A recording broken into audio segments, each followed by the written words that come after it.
महिलरोपम नामक एक दक्षिणी शहर के पास भगवान शिव का एक मंदिर था। वहां एक पवित्र ऋषि रहते थे और मंदिर की देखभाल करते थे। वे भिक्षा के लिए शहर में हर रोज जाते थे। हे राम राम, अरे घर पे कोई है? भिक्षा दे दो, श्री राम आपका भला करेंगे। और भोजन के लिए शाम को वापस आते थे।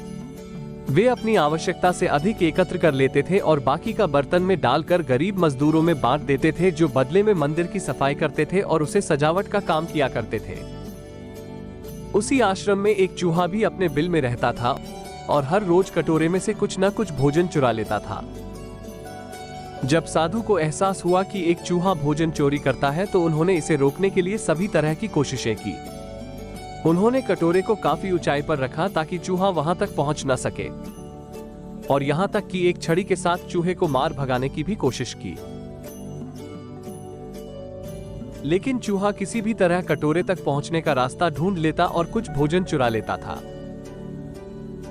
एक दिन एक भिक्षुक मंदिर की यात्रा करने के लिए आए थे, लेकिन साधु का ध्यान तो चूहे को डंडे से मारने में था और वे भिक्षुक से मिल भी नहीं पाए। इसे अपना अपमान समझ भिक्षुक क्रोधित होकर बोले, आपके आश्रम में फिर कभी नहीं आऊंगा, क्योंकि लगता है मुझसे बात करने के अलावा आपको अन्य काम ज्यादा महत्वपूर्ण लग रहा है। साधु विनम्रतापूर्वक चूहे से जुड़ी अपनी परेशानियों के बारे में भिक्षुक को बताते हैं कि कैसे चूहा उनके पास से भोजन किसी न किसी तरह से चुरा ही लेता है। ये चूहा किसी भी बिल्ली या बंदर को हरा सकता है अगर बात मेरे कटोरे तक पहुंचने की हो तो। मैंने हर कोशिशें की हैं, लेकिन वो हर बार किसी न किसी तरीके से भोजन चुरा ही लेता है। भिक्षुक ने साधु की परेशानियों को समझा और सलाह दी। चूहे में इतनी शक्ति, आत्मविश्वास और चंचलता के पीछे अवश्य ही कुछ न कुछ कारण होगा। मुझे यकीन है कि इसने बहुत सारा भोजन जमा कर रखा होगा और यही कारण है कि चूहा अपने आप को बड़ा महसूस करता है और इसी से उसे ऊंचा कूदने की शक्ति मिलती है। चूहा जानता है कि उसके पास कुछ खोने के लिए नहीं है, इसलिए वो डरता नहीं है। इस प्रकार साधु और भिक्षुक निष्कर्ष निकालते हैं कि अगर वे चूहे के बिल तक पहुंचने में सफल होते हैं तो वे चूहे के भोजन के भंडार तक पहुंचने में सक्षम हो जाएंगे। उन्होंने फैसला किया कि अगली सुबह वो चूहे का पीछा करेंगे और उसके बिल तक पहुंच जाएंगे।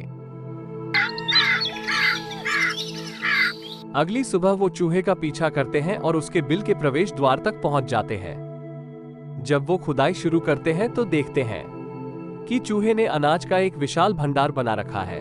फौरन ही साधु ने सारा चुराया गया भोजन एकत्र करके मंदिर में लिवा ले जाते हैं। वापस आने पर अपना सारा अनाज गायब देख चूहा बहुत दुखी हुआ और उसे इस बात से गहरा झटका लगा। अब चूहे के पास भोजन का भंडार नहीं था, फिर भी उसने फैसला किया कि वो फिर से रात को कटोरे से भोजन चुराएगा।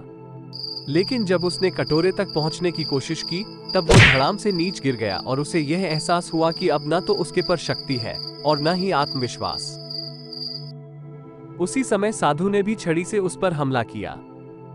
किसी तरह चूहे ने अपनी जान बचाई और भागने में कामयाब रहा और फिर वापस मंदिर कभी नहीं आया।